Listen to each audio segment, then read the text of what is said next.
नमस्ते, मैं डॉक्टर अभिनीत कुमार आज मैं उपस्थित हूं आप लोगों के समक्ष एक नूतन विषय लेकर। और आज का विषय है आपकी हथेली में मौजूद सूर्य रेखा या सनलाइन का प्रभाव पार्ट 2 लेकर। प्रायः जातकों के हथेली में जीवन रेखा, मस्तिष्क रेखा, हृदय रेखा और भाग्य रेखा, ये प्रमुख ऐसी रेखाएं हैं जो यदि दोष रहित हो तो सूर्य रेखा का फल जातक के जीवन में ज्यादा प्रभावकारी देखने को मिलता है। आज हम लोग देखते हैं, यदि इस चित्र में देखें, जातक के राहु के क्षेत्र से कोई रेखा निकलकर वह रेखा सूर्य पर्वत पर पहुंचती हो तो ऐसे पहुंचने से वह रेखा जातक के संदर्भ में यह सूचित करती है कि यह जातक बुद्धिजीवी होगा, जातक के पराक्रम में वृद्धि होती है, वह जातक यशस्वी होता है, जातक समाज में उच्च पद पर कार्यरत होता है, वह जातक निर्णय लेने के गुणों का धनी होता है, वह जातक किसी भी विषय बिंदु पर शीघ्र कुशलता पूर्वक निर्णय लेने में सर्वथा सक्षम होता है। और ऐसे क्षमताशील ऐश्वर्यवान जातक सर्वत्र प्रतिष्ठा प्राप्त करते हैं और संसार में अपनी ख्याति पाते हैं और अपने नाम को संसार के समक्ष आदर से लेने के लिए अपनी विद्या बल से उन्हें प्रभावित करते हैं। ऐसे जातकों को ऐसा ज्यादातर देखा गया है कि यदि किसी से संबंध है इनका तो मुश्किल से मुश्किल घड़ी में भी ये जातक अपने संपर्क में रहे जातक का मदद से पीछे नहीं हटते हैं और एक सच्चे मददगार के रूप में उनकी सहायता में मुश्किल घड़ी में भी लगे रहते हैं। अतः ऐसे जातक सर्वत्र प्रतिष्ठा प्राप्त करते हैं। पुनः इस चित्र में देखें, यदि किसी जातक की हथेली में चंद्रमा के क्षेत्र से इस प्रकार रेखा निकलकर सूर्य पर्वत पर आ जाती हो तो जातक प्रायः अपने जीवन में सर्वविध उन्नति की ओर विवाह के पश्चात ही बढ़ता है और उससे पहले ऐसा नहीं है कि जातक अपने कर्म क्षेत्र में नहीं बढ़ता है, कर्म क्षेत्र में बढ़ता ही रहता है, किंतु विवाह के पश्चात जातक का भाग्य बल ज्यादा सहायक हो जाता है, जिसके कारण जातक अपने जीवन में उपलब्धि प्राप्त कर पाता है और अनेक तरह से उसके आय के स्रोत में वृद्धि होती है और कार्यों को बेहतर ढंग से करने का उसका पूर्व से किया गया प्रयास सफल सिद्ध होता है। ऐसे जातकों को ऐसा देखा जाता है कि ये सुंदर वस्त्र के भी शौकीन होते हैं और इनका रहन सहन उच्च स्तर का होता है। पुनः यदि किसी जातक की हथेली में कर्म चित्र में देखा जा सकता है, कर्म स्थान या कहे कि प्रथम मणिबंध क्षेत्र के स्थान से रेखा निकलकर वह चंद्रमा से होती हुई भाग्य रेखा से जा मिलती हो और भाग्य रेखा दोष रहित हो, तो ऐसे जातक अपने जीवन में धनी तो होते ही हैं, विद्या पर भी इनका अधिकार होता है, यानी विद्वान के रूप में ये ख्याति पाते हैं संसार में, और अपनी विद्या बल के बदौलत ही इन्हें सर्वत्र प्रतिष्ठा मिलती है। ऐसे जातकों को ज्यादातर प्रोफेसर यानी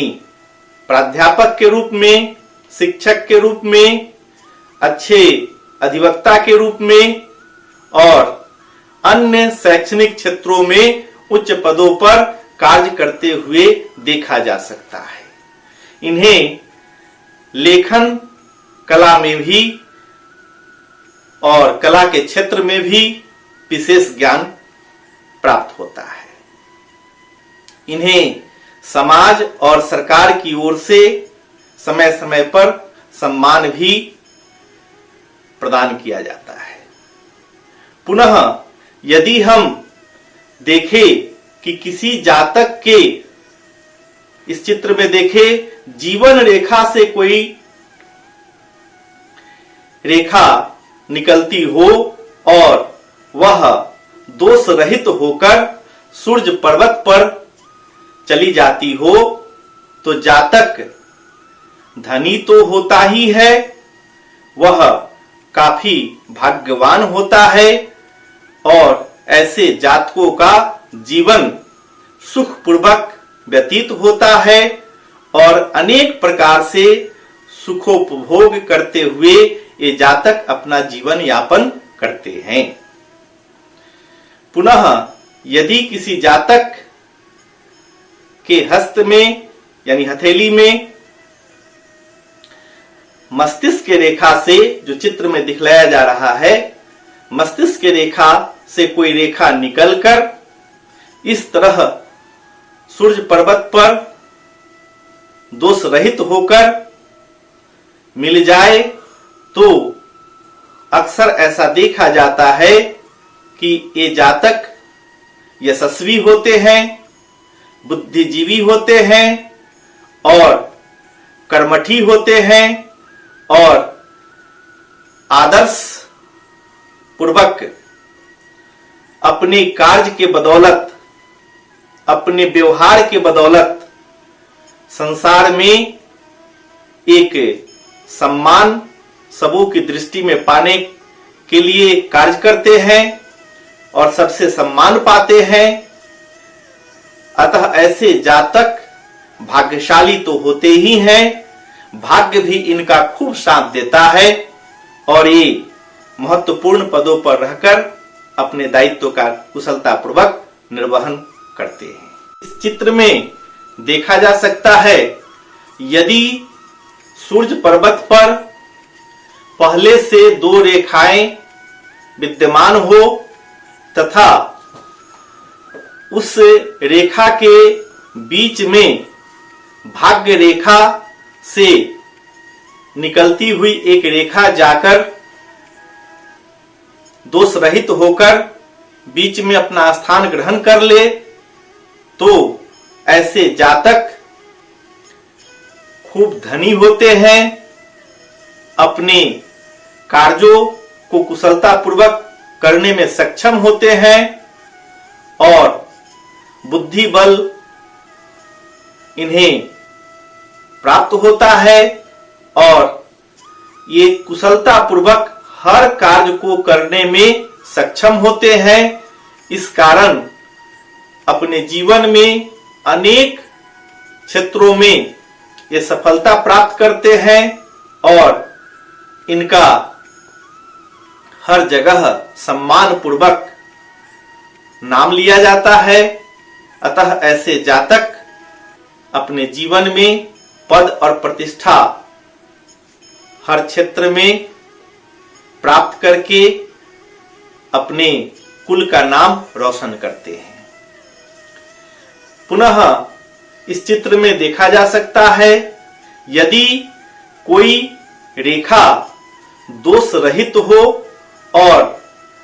आंतरिक मंगल से निकलकर सूर्य पर्वत पर इस प्रकार जा पहुंची हो, तो ऐसे जातक ज्यादातर प्रशासनिक क्षेत्र में सफलता प्राप्त करते हैं, सैन्य क्षेत्र में सफलता प्राप्त करते हैं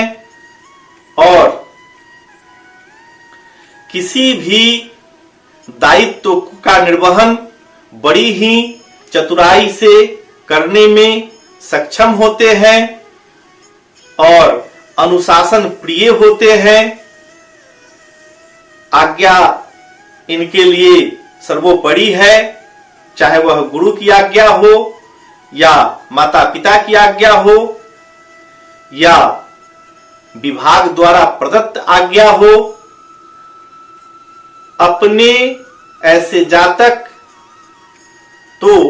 अनुशासित होते ही हैं, दूसरे की अनुशासनहीनता को भी ये बर्दाश्त नहीं कर पाते हैं।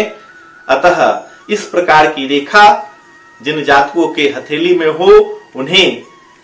प्रशासनिक क्षेत्र में प्रयत्न करना चाहिए या सैन्य क्षेत्र में प्रयत्न करना चाहिए, तो उन्हें सफलता प्राप्त होती है और ये खूब नाम कमाते हैं और अपनी पद प्रतिष्ठा के अनुकूल कार्य करते हुए यशस्वी जीवन व्यतीत करते हैं। आज मैं आप लोगों को यहीं पर अपनी इस विद्या को बतलाने के पश्चात आग्रह करता हूं, नम्र निवेदन करता हूं कि वीडियो को यदि अच्छा लगता हो लाइक करें,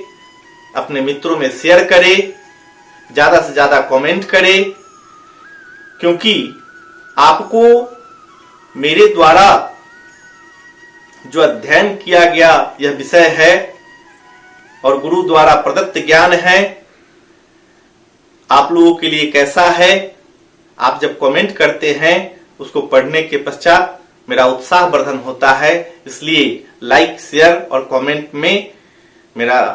उत्साह वर्धन के लिए करते जाएं। पुनः नूतन वीडियो लेकर मैं उपस्थित अगले भाग में रहूंगा। तब तक के लिए नमस्कार।